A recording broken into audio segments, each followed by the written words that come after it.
Assalamualaikum warahmatullahi wabarakatuh. Good morning, students. How are you today? Yes, I hope all of you are doing well, right? So, before we start the lesson today, let's pray together.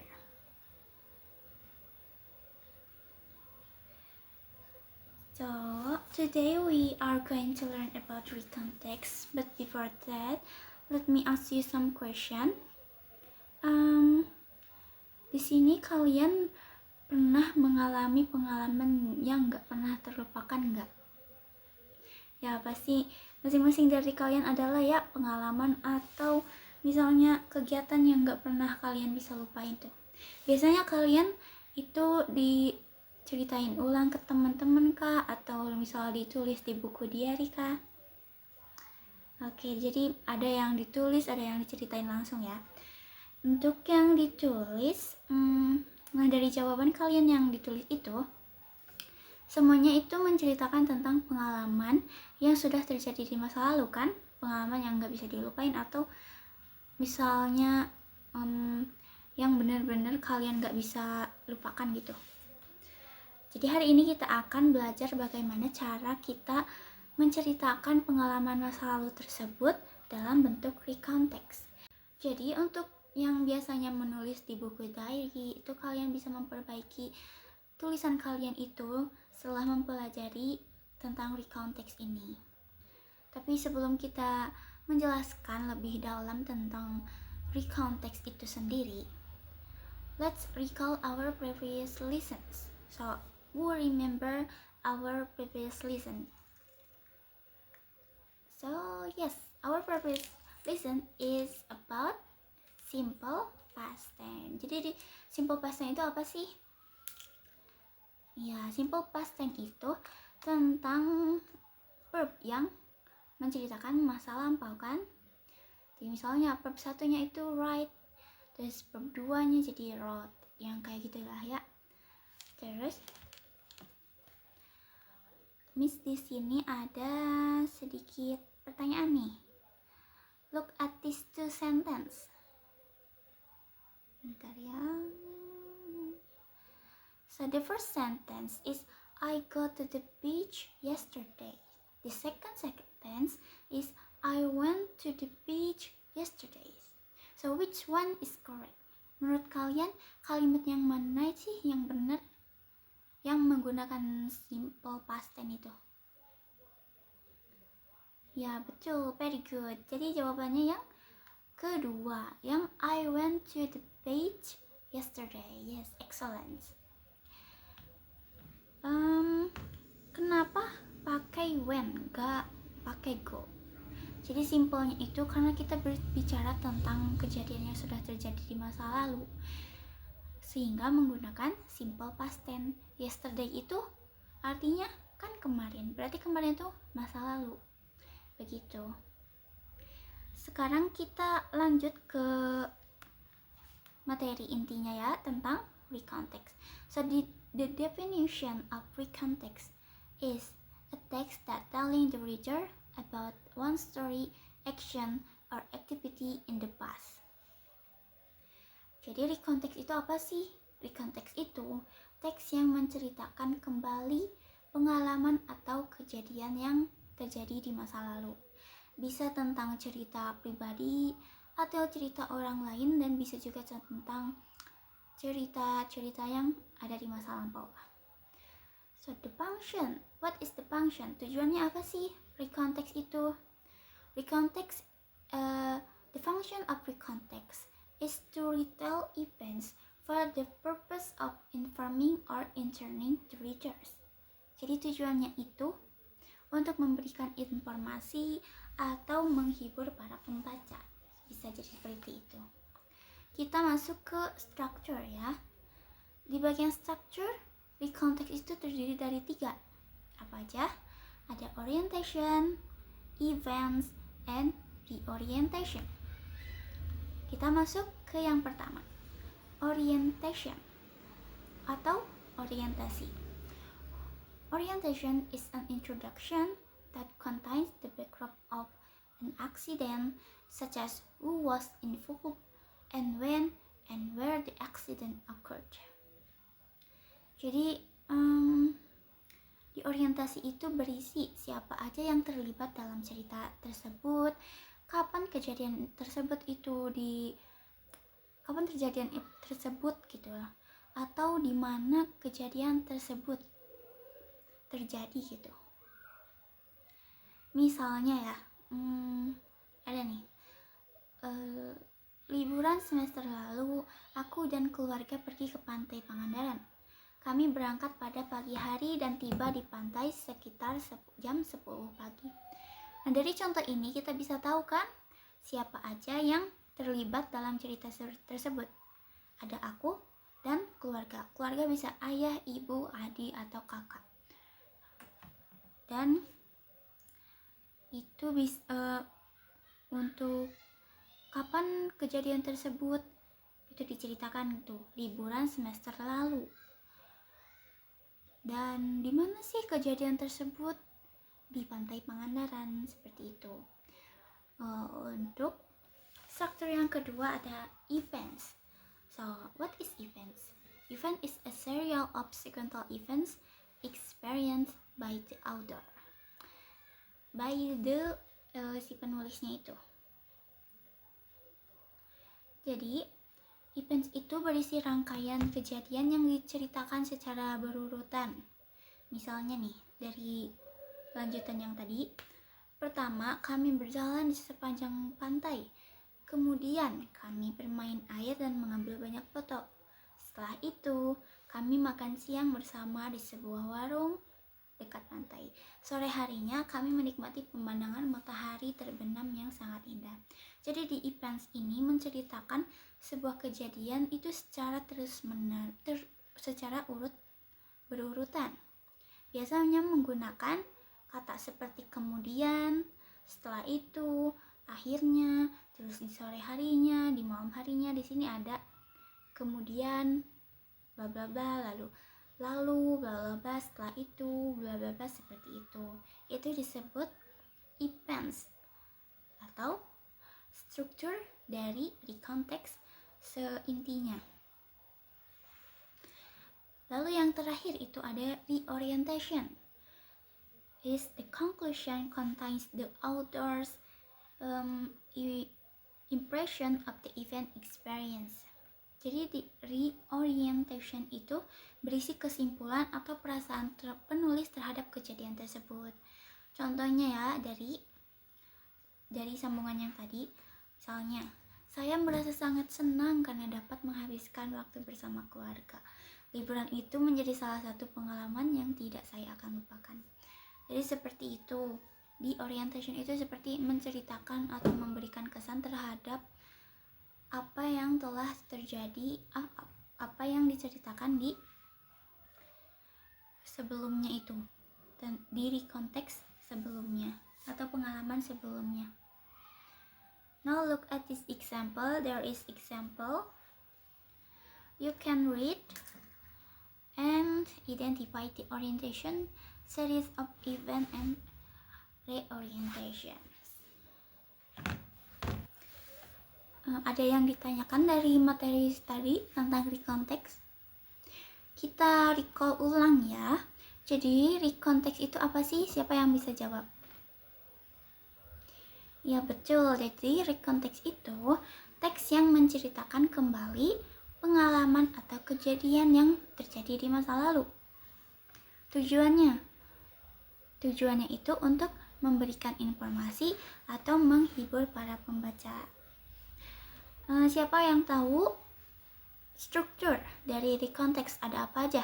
Pertama, ya betul, ada orientation. Kedua, events. Ketiga, reorientation. Very good. Let's move to the language features. Rekonteks usually use simple past tense, like we learned in previous meeting, adverb of time, and adverb of sequence. First one, we will discuss about simple past tense. So in simple past tense there is like was, were. Dari kalian mungkin udah ada yang tahu ya dari penggunaan was atau were itu. Jadi was itu digunakan untuk subjek seperti I, she, he, it, dan singular subject. Singular subject itu apa? Ya, excellent. Singular subject itu yang satu gitu, yang jamak, yang satu. Terus were, sedangkan were itu digunakan untuk subjek seperti you, they, dan plural subject. Plural subject itu yang subjeknya itu ada banyak. Lalu lanjut kita ke adverb of time atau keterangan waktu. Biasanya itu menggunakan seperti yesterday, last week, last month, last year, an hour ago, a year ago, apa lagi coba? Yes, 2 years ago itu bisa, 3 months bisa, 2 days ago juga bisa. Jadi seperti itu keterangan waktu. Biasanya di recontext itu menggunakan adverb of time atau keterangan waktu. Lalu selanjutnya ke adverb of sequence, keterangan urutan. Seperti tadi tuh, kemudian, lalu, setelah itu. Nah, kalau dalam bahasa Inggris, kemudian itu, ada yang tahu? Yes, kemudian dalam bahasa Inggris bahasa Inggrisnya itu then. Lalu contoh lainnya seperti after that, misalnya at last or finally, and then first, before that, like that. Is another example of recontext. Let's analyze the structure. Kalian pasti udah ngerti kan tadi tentang strukturnya ada 3, ada orientation, events, and reorientation. So there is an example. Siapa yang mau baca? Boleh dibaca dulu. So, terima kasih yang sudah membaca ya. Jadi kita sama-sama identifikasi atau analisis strukturnya. Bagian orientation yang dari mana sampai mana nih? Ya, very good. Dari last holiday sampai beach. Last holiday, my family and I went to Pangandaran Beach.